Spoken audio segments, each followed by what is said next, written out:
And how many people came primarily for parenting, or will include grandparenting in that? Okay, so some. And then there's other interests. So I think we'll shift the focus a little bit. Okay, so why don't we actually start with a practice? So you can put all your stuff down and let yourself get as comfortable as possible.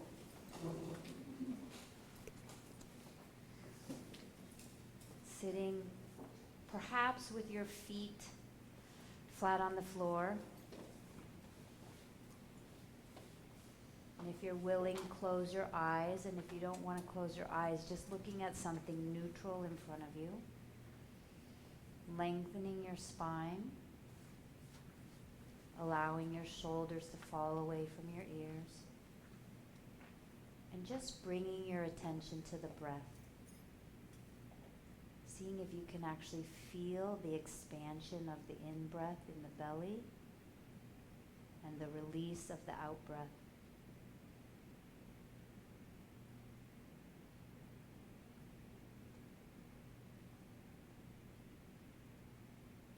See if you can let your entire attention rest on the breath.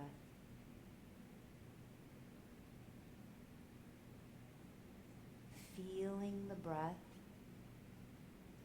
from the inside out.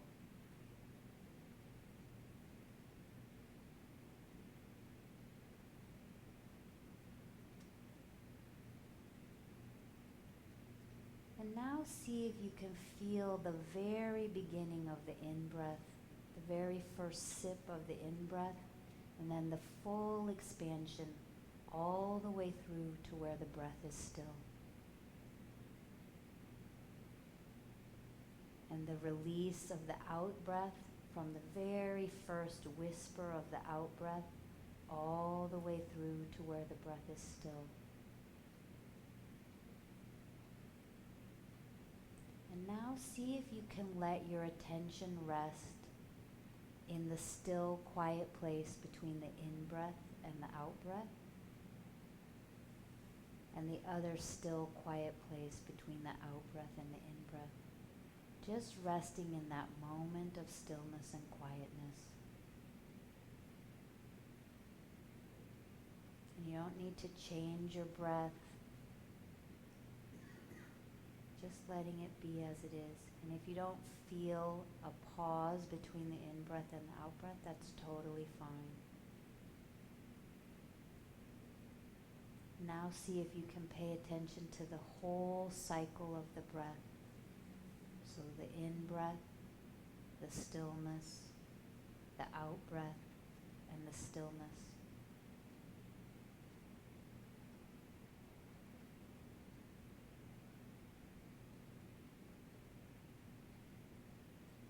Seeing if you can bring your full attention to resting on the breath.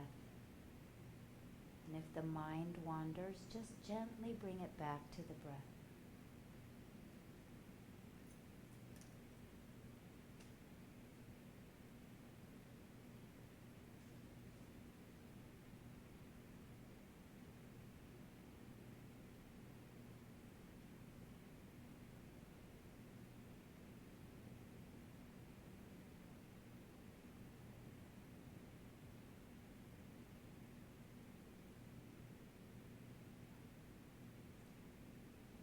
And see if you can feel the stillness, not only between the breaths, but the stillness that exists underneath the in-breath and underneath the out-breath. It exists when we're happy, when we're sad, when we're angry, when we're driving, when we're talking, when we're arguing, when we're dancing, when we're reading. The still, quiet place is always with us, and we can return to it whenever we want, just by attending to the breath. So returning the attention to the breath if it's wandered.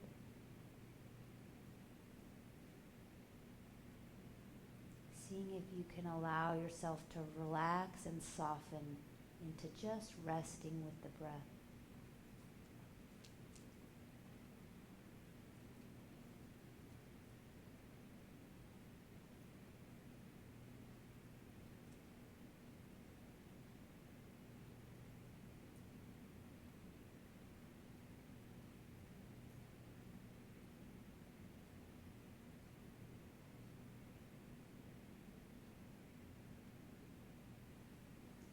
In your own time, taking 3 slow, deep breaths on your own.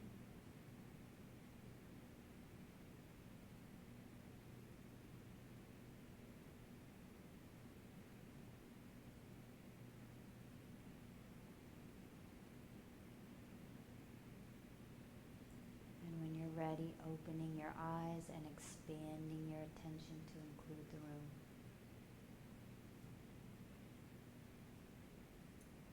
So how was that for people? Anyone? I see nodding. Okay, so let's talk about it, because I'm sure you're not the only person for whom it's hard. You're just the person brave enough to say it. So what was hard about it? Slow down. Okay. So did you notice that you weren't slowed down? Oh, yeah. But I mean, I meant slowing down too. It just takes effort. Yeah, I mean, I think it takes a certain amount of intentionality, and I would say that going at the pace that we go at most of the time takes way more effort. But because we're so used to going at that pace, then slowing down feels like it takes effort. What about for other people? Go ahead. I just couldn't stop thoughts from popping into my mind, and I kept going back to the breath, and I was like, okay, when's this going to be over? When's this going to be over? And it just like, Yeah, it was so you'll agitating in a way. what? It was agitating in a way. So you'll notice there was never any instruction to stop thoughts from popping into your mind, because I don't actually believe that that's possible. Thoughts come and thoughts go. However, if we anchor ourselves in the breath, we can let them come and go without getting abducted by them. And there is sometimes this myth about mindfulness means having a quiet mind. What mindfulness really is being aware, oh, I'm thinking. I'm still thinking. I'm going to come back to the breath. Oh, I'm thinking again.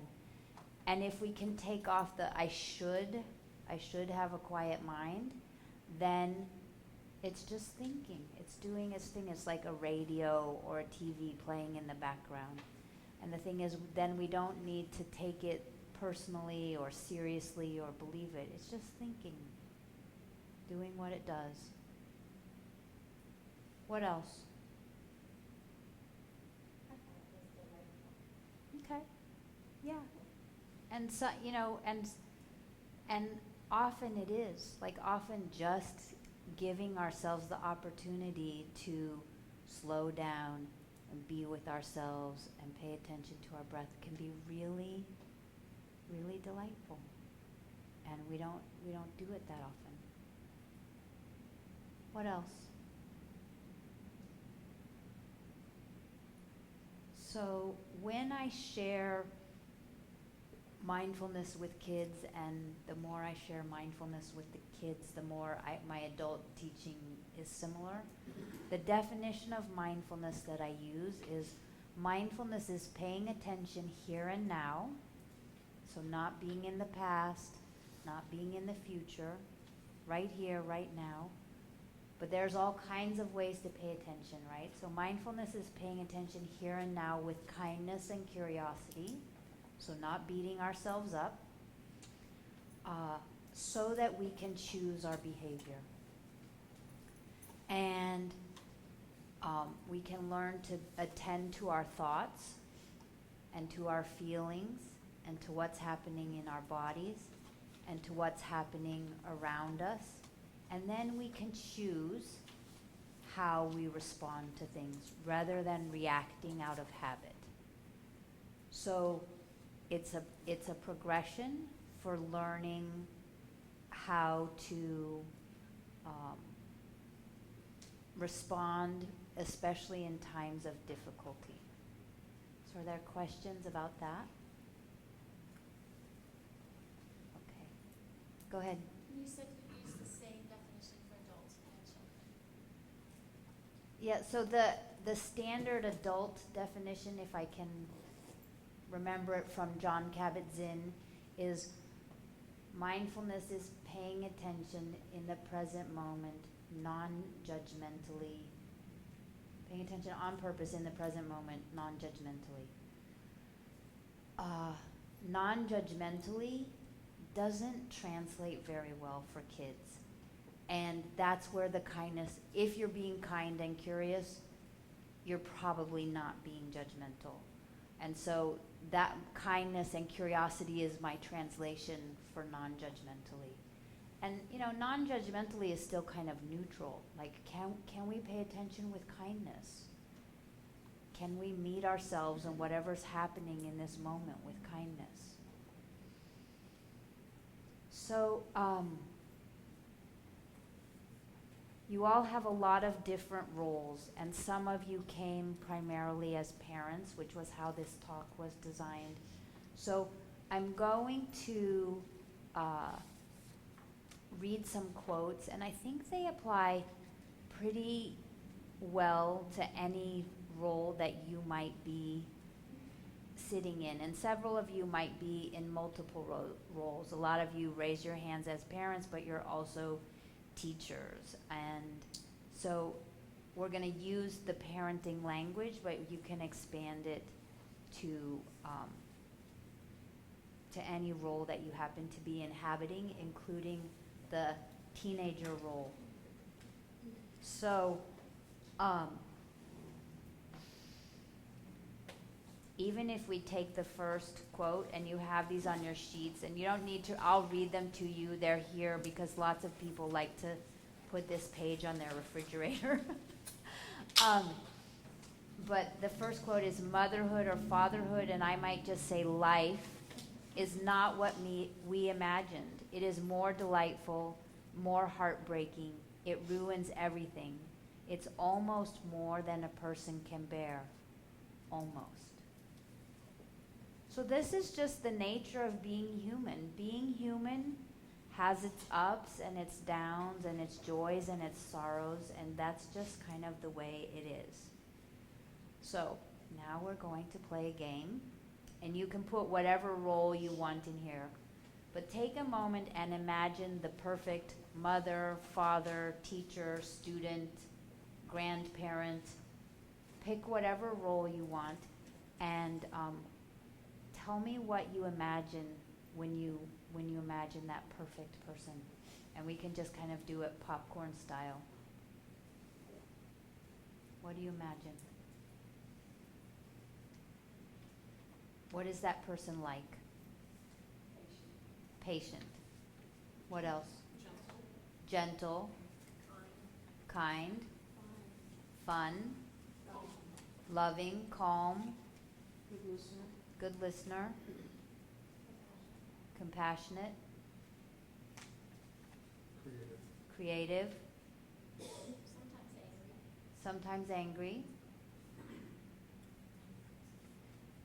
You guys did well. You didn't list any, you listed qualities as opposed to like what they do.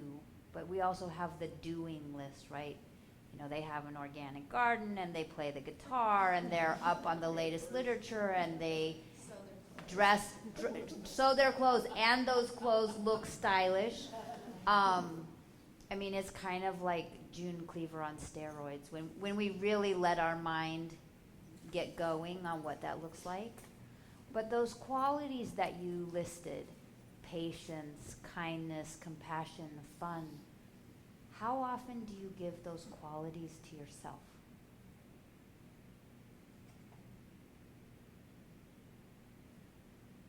You know, because we're over here saying, I should be more patient, I should be more kind and compassionate.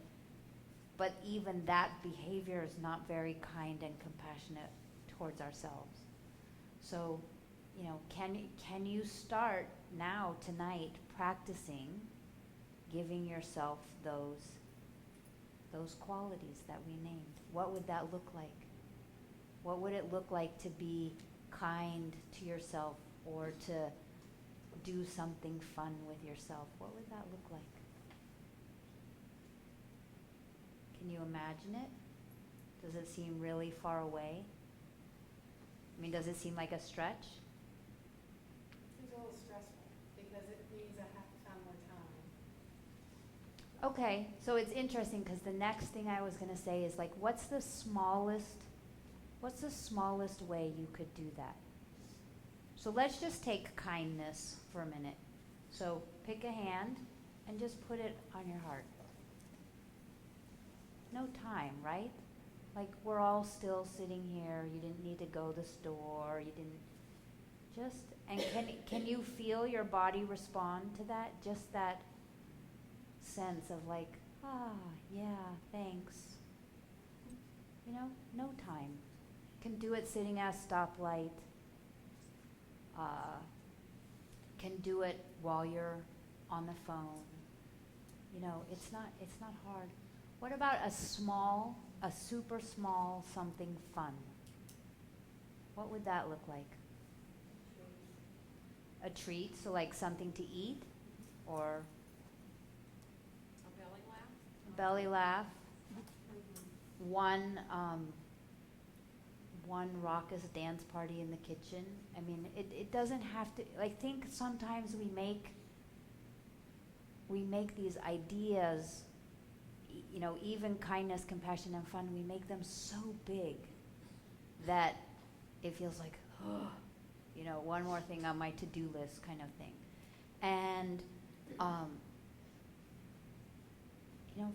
think small. Make funny faces in the mirror, or paint your toes some outrageous color, or but I don't think it needs to be a big thing. This afternoon with the teachers, someone said that she kind of had a moment where she remembered herself as a small child and that she really loves to color. She said, on the way home I'm going to get a coloring book. We forget the really simple joys that don't need to take a lot of time. So, maybe again you can commit to every day for 1 week from this week, and if you're sitting here with a friend, you can commit in front of them and maybe keep each other honest. I commit to doing either something kind or something fun for myself for 5 minutes, so that it doesn't feel like I'm not going to do it. I see them, they're committing back there. They are.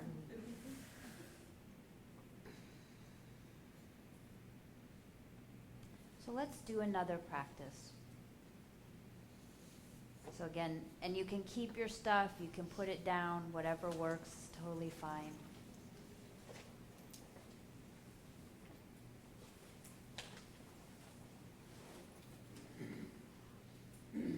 So sitting and closing your eyes, bringing your attention to the breath.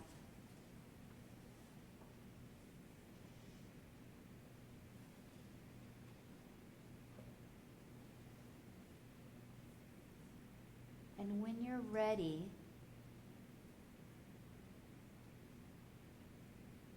attending to your feelings. So simply noticing what feeling or feelings or emotions are present in this moment.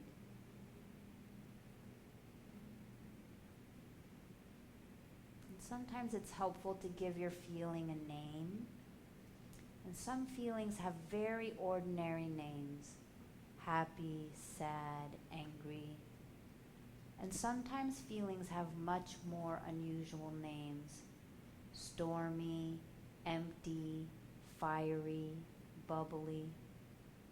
So just noticing whatever feeling or feelings are present, and even in the brief time I've been speaking, the feeling may have shifted a bit.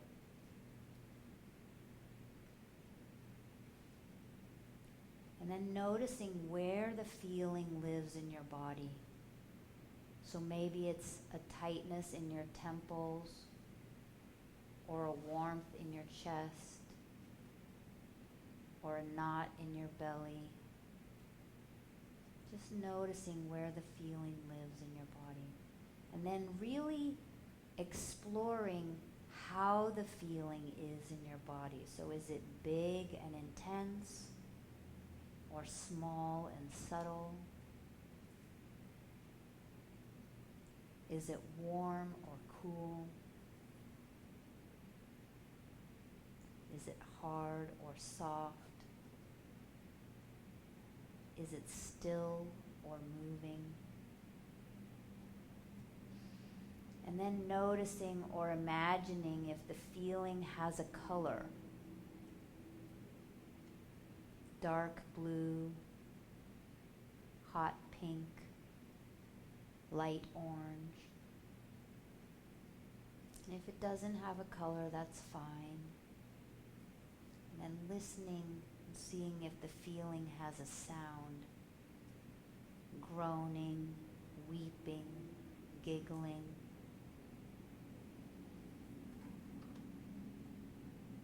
And then take a moment and ask the feeling what it wants from you. And usually, but not always, and we can talk about this later, feelings want something very simple: time, attention, a way to express themselves. So just listen, see what the feeling wants from you. And then thank your feeling and return your attention to the breath.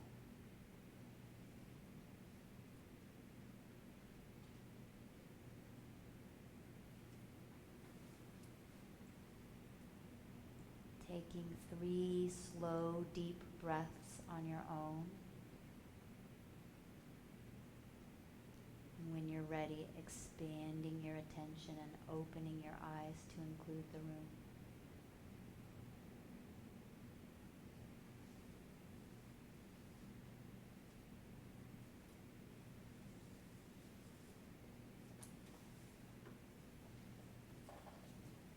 So I thought, well, right before we started the practice, I thought, like, why are we waiting? Like, why are we waiting to have fun? So I want everybody to turn to someone, either someone they know or don't know, and just make a goofy face.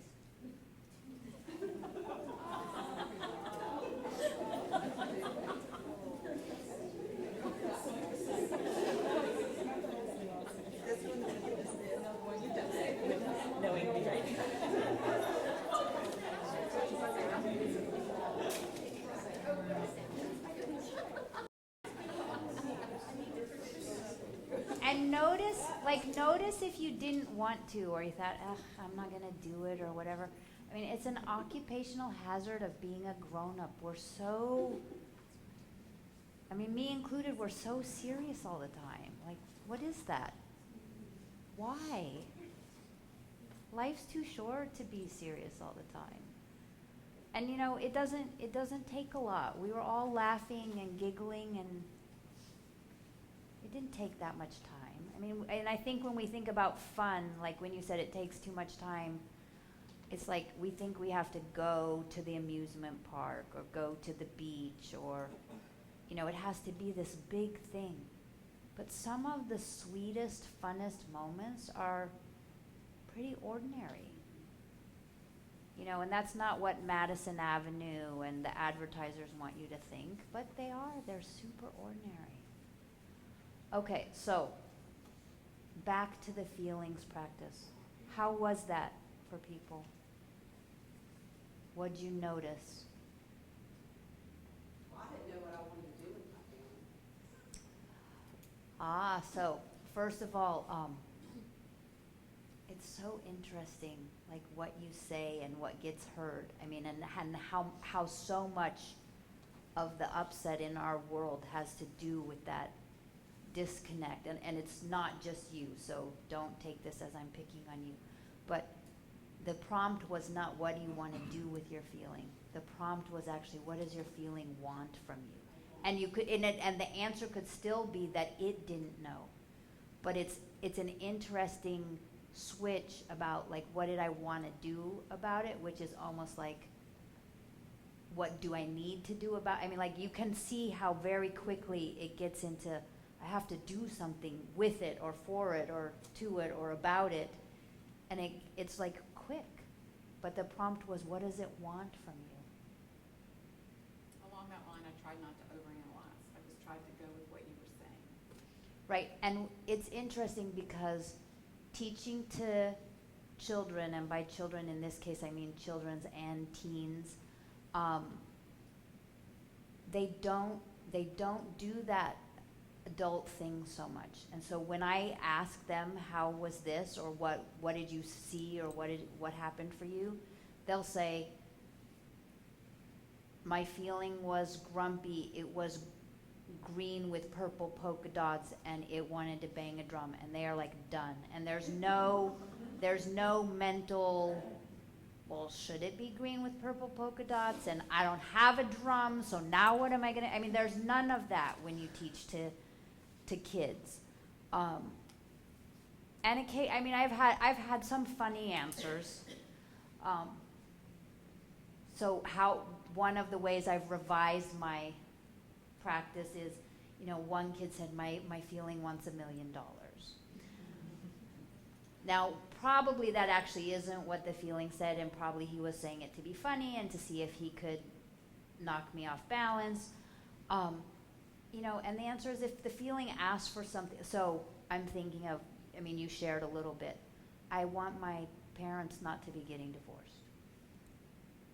Lovely, I get it. That's what they want. Not going to happen. And now what? So I'll give you an example from my own life. My daughter, in 4th grade, went to the talent show rehearsal, and it was pretty much a disaster. And she came home, and she didn't actually want to be in the talent show anymore. And I said, do you want to do feelings practice? And she said, okay. And she realized she was afraid to be in the talent show and embarrass herself in front of the entire school. And when we went through the practice, her feeling, I said, well, what does the fear want? She said, the fear wants to be in charge. And my first response going on over here is, well, fear can't, like, this is not how the practice goes, and fear can't want that, and this is not okay. But I took her word for it, and I just said, okay, how do you feel about that? Do you want fear to be in charge? And she said, no. And I said, well, let the fear know that. And she did, and they had a little dialogue back and forth that I kind of facilitated. And in the long run, the solution was fear got to go to the talent show. And the way she symbolized this was my mom had given her a little Guatemalan worry doll. And she put the doll in her dress pocket. So fear actually got to go, but joy was in charge.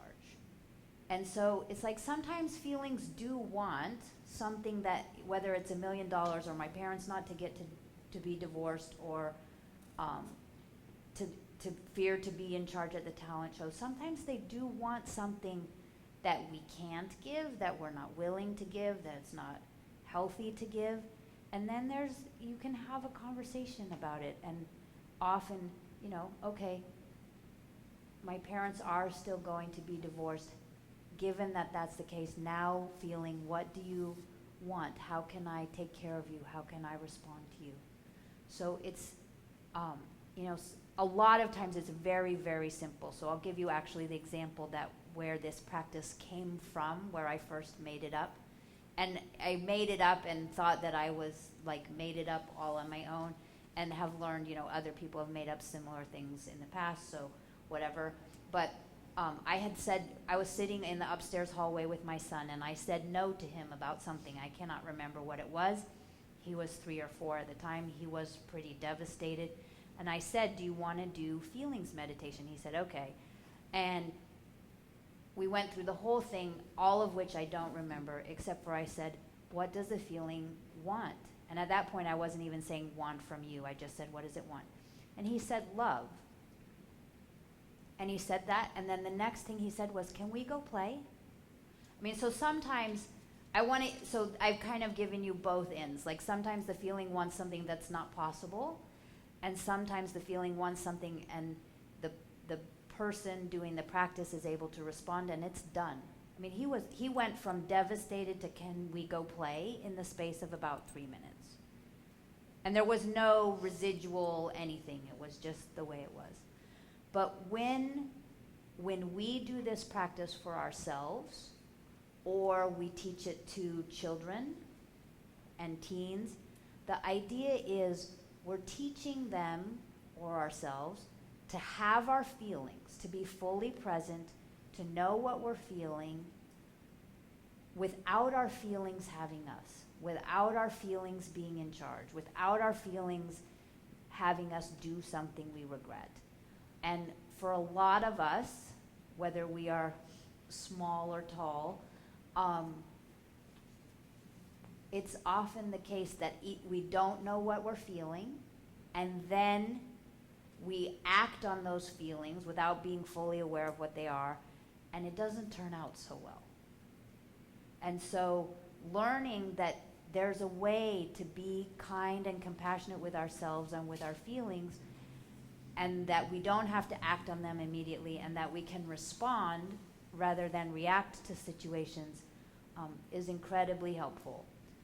With when someone's bullied on the playground, when someone's facing a difficult math problem, not to harp on the divorce thing, but when it's the divorce thing and you get an email from your soon-to-be ex or whatever, there's this the feelings come, and we can meet them with kindness, and then we can choose what we do next. So how about questions or comments or whatever about that? How would this apply in my own life? I'm really struggling with this. Go ahead. I have a question about how and why you started this practice for yourself. For myself or for teaching it to kids, or both? For yourself. It's an interesting question because my story's not typical. So my life was mostly great, and most people start this practice because they're suffering in some way. And I'm picking how far back I want to go. I had been, as a medical student and a resident, I was on the board of the American Holistic Medical Association. And how I got there is a whole nother long story, which we won't do tonight, or we can do after everybody goes. But at the time, so this is in the early 90s, there was the television series, Bill Moyer's Healing and the Mind. And if you were at all involved in holistic medicine, you watched that whole series. And I watched the series. John Kabat-Zinn was teaching mindfulness to patients with chronic pain and chronic illness at the University of Massachusetts. I saw that 1 hour, and I mean, basically it was like, I have to go do that. And I went, as soon as I saw that, I didn't even have a mindfulness practice then. So I saw the segment, I read the book, Full Catastrophe Living, I started my own mindfulness practice. I had already been working with my long time, at that time she was my short time, but now she's my long time transformational coach, mentor, and had already developed a lot of the skills for me being with difficult feelings, for observing my thoughts, for observing my habits, for observing my hereditary conditioning. And this just kind of crystallized it into a very easily deliverable form. And so I went to UMass and did 4 weeks there during my residency. Somehow managed to get my residency, not only to let me go, but they found funding for me to pay for me to go. And I mean, I've been practicing ever since. So, but the much more typical story is that people come to the practice because they're suffering in some way.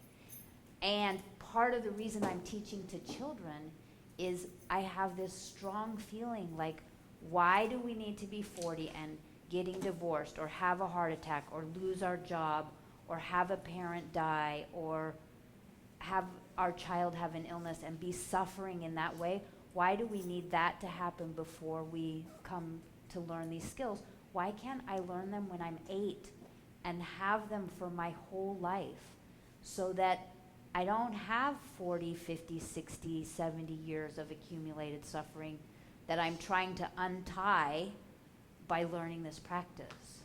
So I've answered 2 separate questions, but they're interrelated. What else? Is there an actual sort of script or guide that we could lead? Or I have 2 14-and-a-half-year-olds and a 13-and-a-half-year-old. I would love to be able to say, do you want to do a meditation practice or a feelings practice? But I'm not sure. I think I would just bumble through it. Right, so honestly, the easiest thing to do in that case is that I have a CD for young children, Still Quiet Place Mindfulness for Young Children, and a CD for older children, Still Quiet Place Mindfulness for Teens. And that would be You can buy the physical CD, but I will say in this day and age, most people just download it off of iTunes. And if you wanted to do a whole, it depends on where. I have a 14-year-old and a 16-year-old. And of course, they were all the other ages up till then, before. It depends a little bit on how receptive you think your kids are going to be. You're saying that they're sort of, that age is right in between the young and the... No, I would definitely do the teens. Okay. But as far as Unless you happen, I mean, there are the occasional 14 or 13-year-old that just, you feel like they're really young. I will say that the teen CD is made to address a variety of teen circumstances, so that means, everything from upper middle class to very low socioeconomic and some of those issues. So, there are brief mentions on the teen CD of teen pregnancy, if a family member's gone to jail. So, if you have a particularly sensitive, somewhat young teen, then you might want the children's one, but I don't think so. And the best way, the totally best way to do it would be to do it every night with your kid. Now, most, and we have some representatives who may or may not wish to speak to this, most teens not so excited about doing this with mom or dad. Understandable. And so to download it for them or have them download it and have them work, the practices are sequential more or less, to do 1 a week and kind of work their way through, it's a really good start. The easiest, simplest, most doable thing is download it onto their phones. And teens listen to the practices before tests. They listen to it before theatrical performances. They listen to it before big games. And they'll have their favorite practice. And they know that this is a reliable, if I'm feeling stressed out about something, that this, I'm just going to put on my headphones. No one needs to know what I'm listening to. And they'll just do it. And, yeah. Anything else? How old do you say, when you say teens, how far up? So We don't know adolescents. The funny thing about the teen CD, and even I did the young children's CD first, because it was the age my kids were at the time. The first review that I got on Amazon for the children's CD was from a grown-up. And she said, I love this CD, I use it, I'm paraphrasing, I don't remember exactly what she said. I use it all the time. I have it on my phone. I have it on my computer at work. I listen to it before I go have a difficult conversation with my boss. So one of the things that's interesting is, even though they're, say, young children and teens, I have a lot of adults who are using them because they're short and they're very potent. Now, ideally for me, as an adult, people would have a longer practice, and both the teen CD and the children's CD have a longer practice at the end that's intended more for adults. But a lot of adults use the CDs because, yes, teenage ness goes on a long time, but also it's just, they get to the heart of the matter. And so there's no upper age limit. And there's no other, like, adult CD? I do have an adult CD. To be completely honest, there's so many so the adult CD is called For Your Self-Health, and it's also on iTunes. So I guess if you look under my name, you would find it. There's so many great adult CDs, and my CD is also great, but it's like children and teens, much harder to find really great resources. I mean, but if you just went to Amazon and put in mindfulness meditation audio, or put it in the music audio section, I mean, for adults you'd get pages and pages. And so I don't feel that my offering there is particularly distinct. So there's plenty, and yeah, mine are similar to a lot of other ones that are out there. When you were doing one of the exercises before, I think someone said, or you were talking about how like the polka dots or something, and how like children are more adapt to those exercises. So like, where do you think the disconnect between where children are really good at these exercises and adults sort of aren't? Where do you think that comes from? I think that what happens is practices have value, but they're not mindfulness. So if you're going to use an image in mindfulness, the intention is to bring someone closer to their experience rather than have them go farther away from their experience. When I teach to really little kids, the practices are very short, and I don't worry too much about what's happening with their bodies and their behavior. So as long as they're not kicking their neighbor and pulling my attention or making it impossible for their classmate to learn, if they're kind of rolling from side to side or whatever it is that they're doing, that's fine with me. Because if we make it too tight, and it's like you have to be still, it's that thing. You can think back to when you were a kid. If someone told you had to be still and you had to be quiet, that's when you're gonna wiggle and bust out laughing. So I to the best of my ability, if it's not causing a problem, I let them be. And you'll start and the kids will be like, and even in 3 minutes, by the time you're most of the way in, most of the room, maybe not all the room, but most of the room is still. And they get a sense of it, and they get to feel what it feels for them to be more still than they were, but also what the room feels like when it's more still than it was. And they get to know that they created that by putting their attention on the breath. Other comments or questions?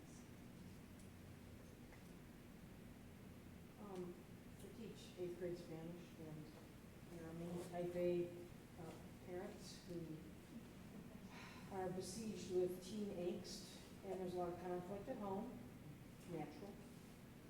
But when they come to talk to me about it, I mean, how would you weave the mindfulness part into that scenario?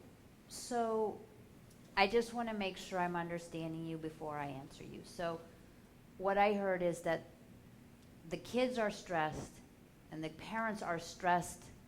I mean, you're saying that it's the type A parents and the parents are stressed about the kid's performance Yeah, and worried about potential and those kinds of and things. college and blah, Exactly. blah, blah, blah, blah. And I just wonder if mindfulness can be a part of that therapy. So,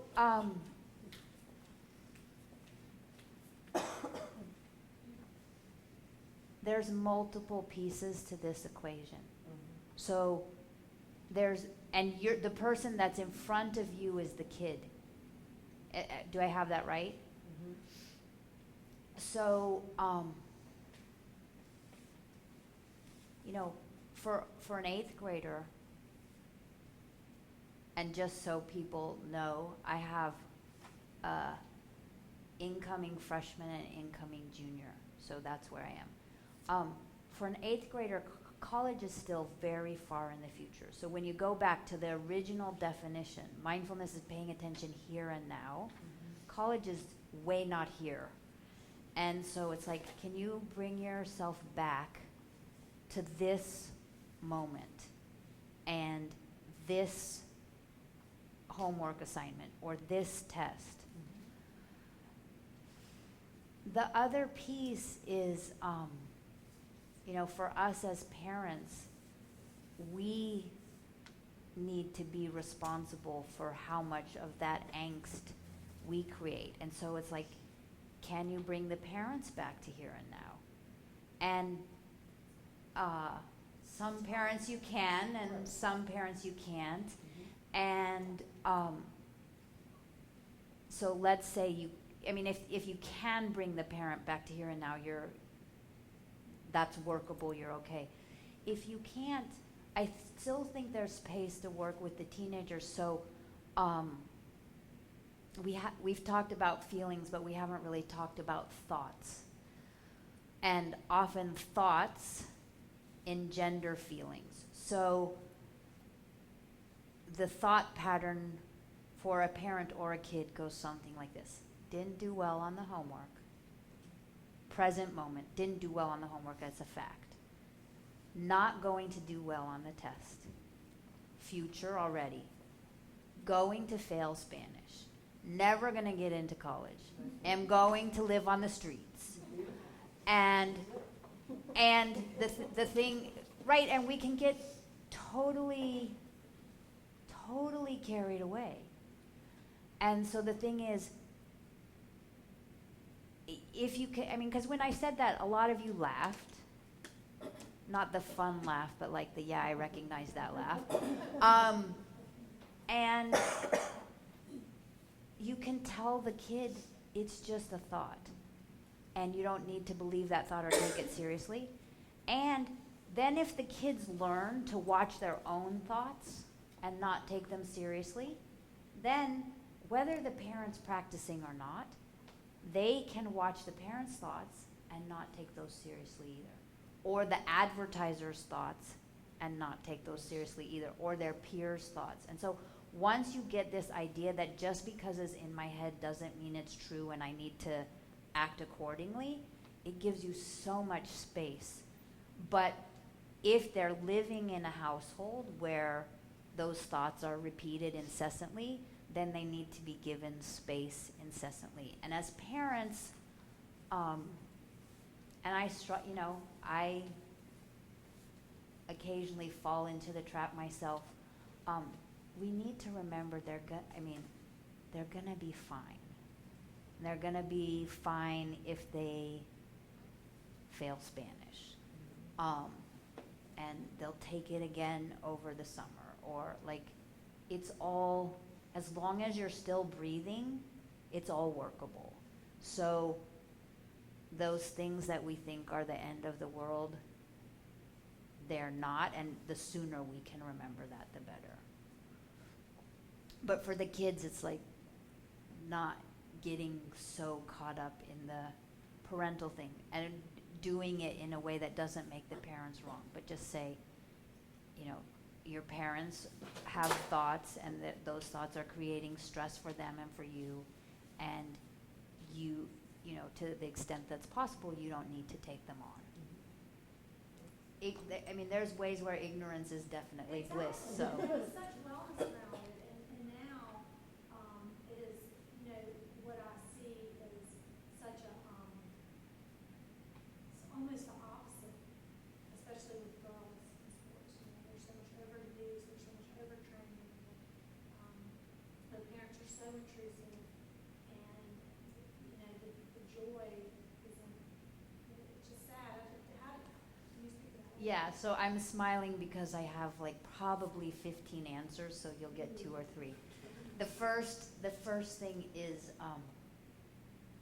I was a gymnast as a kid, and sports was my first mindfulness practice decades before I ever heard that word. Exactly, I was just thinking that. And I was blessed, and I had no idea until recently how blessed I was to have the coach I had, who was just a guy who got everybody to give their best, and you knew when you left the gym that you'd given your best, so there was no question. And my parents dropped me off and picked me up until I was old enough to drive, and then they didn't even do that anymore.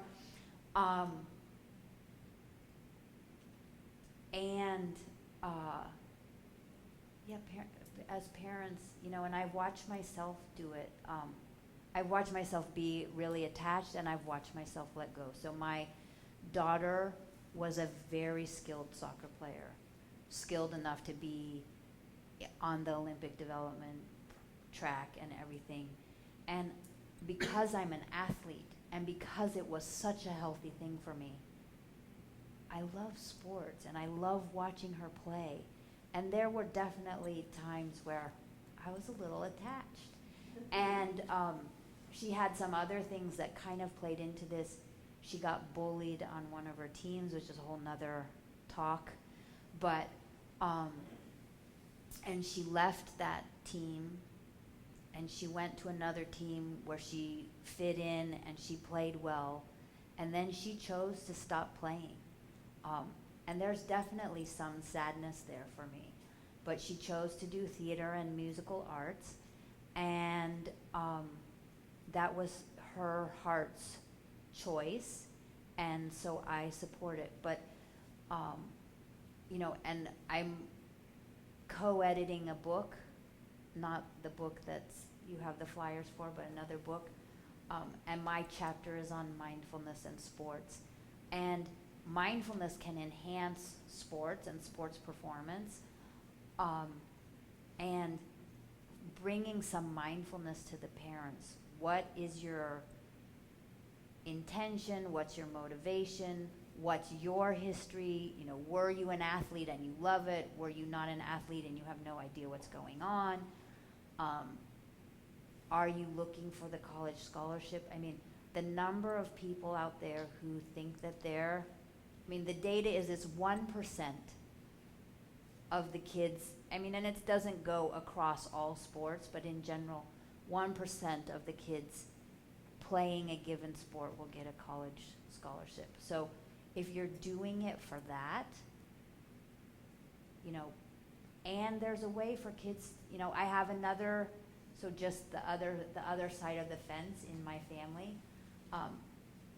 My son is a competitive road cyclist, which is how my husband and I met. He's ranked top 10 in the country at the moment.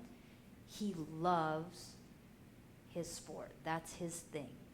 And, you know, the thing is, if they're doing it to be healthy, if they're doing it because they want to do it, and if you can be supportive, that's great. And for those, you know, I haven't quite, other than, you know, having conversations on the sidelines, you know, those other parents are out there, and I forgot what it was called, trophy kids.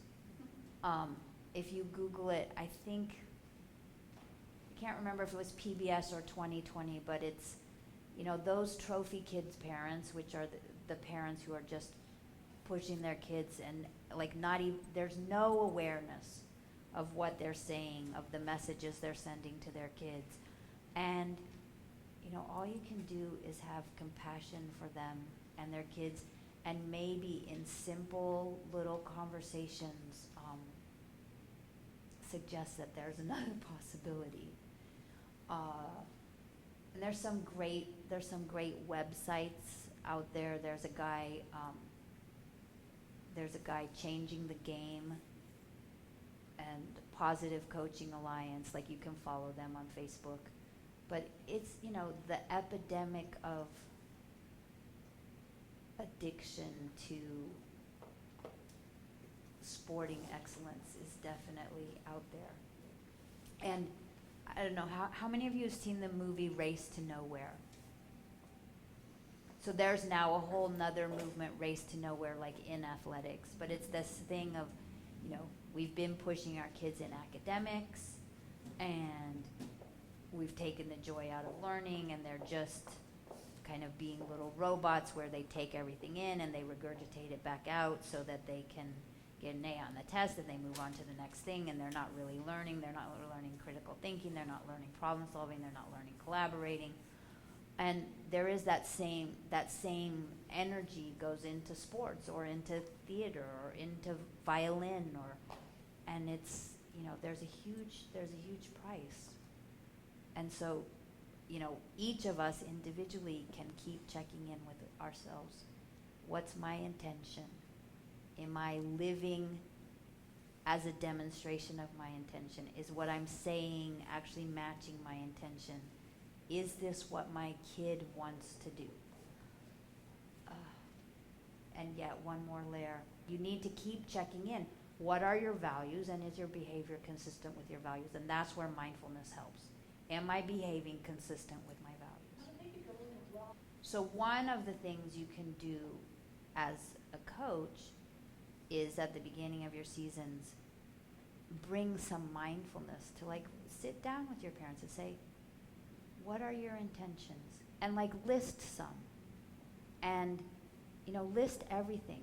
Health, enjoyment, fitness, being on a team, getting a scholarship, being a national level player.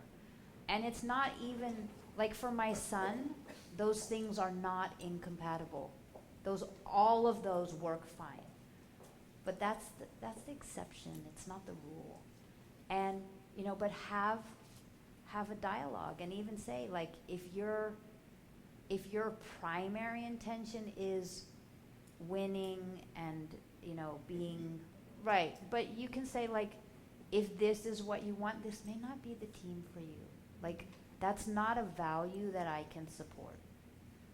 And, I've been a coach, I've been a team manager. There's some leeway for calling parents on it, or, benching them. You may not come to the game if you're going to yell at your kid like that.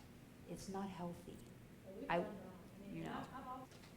Maybe we'll have one closing practice, and then if people have questions, I'm happy to stay and answer questions. And I also want to share, I have a favorite parenting book, which might work also as a coaching book and a teaching book, but let's do one more practice.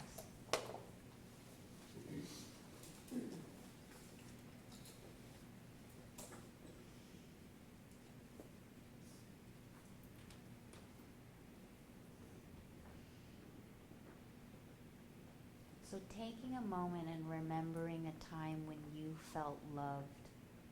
And it doesn't have to be a big moment. It can be very simple. A kind word, a pat on the shoulder. And just take whatever moment first arises in your mind. Don't worry too much about it if this is the moment. And see if you can remember that moment in as much detail as possible. Remember where you were, the sights, the sounds, maybe even the smells, the sound of the person's voice if they were speaking. And more than anything, see if you can remember how you felt. And see if you can actually allow that experience of being loved to expand in your heart.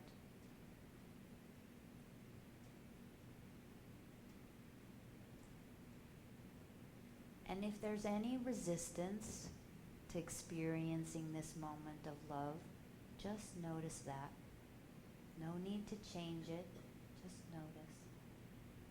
And see if you can allow just a little bit more love into your heart.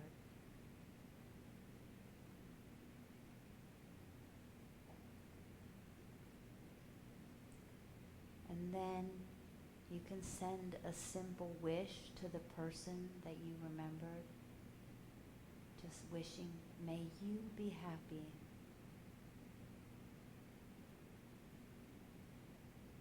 And feel that wish going out to that person. And then say the same wish for yourself. May I be happy. And simply allow the wishes and kindness and love to flow between you and the person you remembered.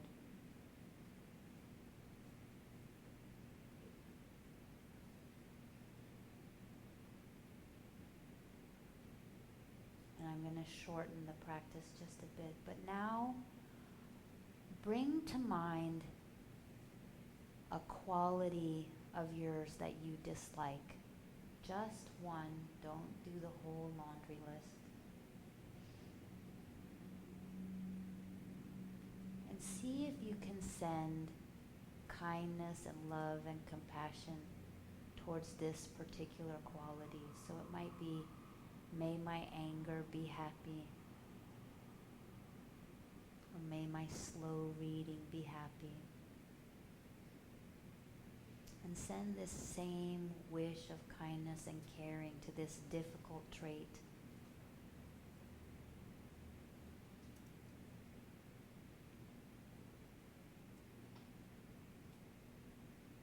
And then again, wish your whole self, may I be happy just as I am.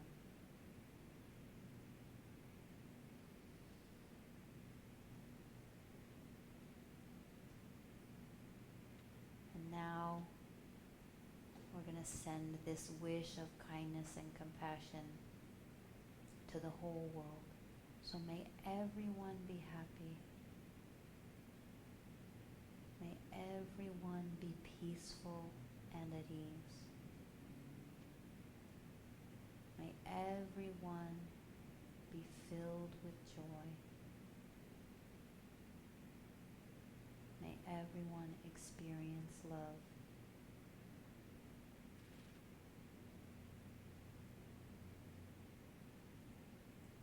And when you're ready, taking 3 slow, deep breaths and opening your eyes and expanding your attention to include the room. And I want to say something about how that practice is traditionally done. So traditionally, the practice is done where you remember someone who cared for you and you exchange love and kind wishes with them. And then you move to a neutral person. And then you move to a difficult person. And you can do it with as many people for as long as you want. So I've actually had runs where I've gone running and done this practice while I'm running and done broad categories of people. May all people who are ill be happy. And you can make up whatever phrases have meaning for you. The phrases I tend to use are, may you be happy, may you be peaceful and at ease, may you be filled with joy, may you experience love. May all people who are ill, may all people who are healthy, may all people who are poor, may all people who are wealthy, as many world religions as I can come up with, as many political parties as I can come up with. You can run for a long time and just keep cycling through, especially when I work with teens, but again, also just people in general. Sending love and kindness to our traits that we dislike, whether it's our acne or our slow reading or our anger or whatever, is really powerful because it's not the things that we love and adore about ourselves that need kindness and compassion. It's the things we aren't so happy with. So the more that we can bring kindness and compassion to those traits that we struggle with, the easier life is. So we didn't talk very much about responding and versus reacting. So one of the take-home points is when we rest in stillness and quietness, and we're aware of our thoughts and aware of our feelings and aware of our bodies and what's going on around us, then that's how we can choose our behavior. So over time, we can learn, meaning we, kids, teens, grown-ups, we can learn to rest in stillness and quietness. We can learn to watch our thoughts and our feelings, what's going on in our bodies. We can learn to choose our behavior. So just because this started out as a parenting talk, we'll see if I can do this without falling off the stool. New stool yoga, what do you know? This is one of my all-time favorite parenting books, and it's called The Parents Tao Te Ching. And it's one of these books where you can, like, hold it in your hand, have a dilemma, and flip it open to a page, and usually whatever's there is very helpful. So that's all I did, and I did have a little thing of my own personally that I had in the back of my mind when I opened the page. So this one says, no need to force, and this kind of gets a little to your question. Strong parents have no need to bully and coerce their children. Weak parents push and shove and yell and hit and still have no power at all. If good behavior is demanded of children without a reservoir of goodness for supply, nothing is gained. If religion is preached to children as external forms and dogmatic beliefs, emptiness results. Wise parents know that deep within their children is a free spirit and a goodness that not be forced, only watered and encouraged. So when I teach to parents, I always read this once for them as a parent. Then I read it once for them as a human being. So that was your reading as a parent or a teacher or a coach. Strong people have no need to force, no need to bully and coerce themselves. Weak people push and shove and yell and hit, even if it's only in our minds, and still have no power at all. If good behavior is demanded of us without a reservoir of goodness for supply, nothing is gained. If we preach religion to ourselves as external forms and dogmatic beliefs, emptiness results. Wise people know that deep within themselves is a free spirit and a goodness that need not be forced, only watered and encouraged. So I encourage you to water and encourage your own goodness.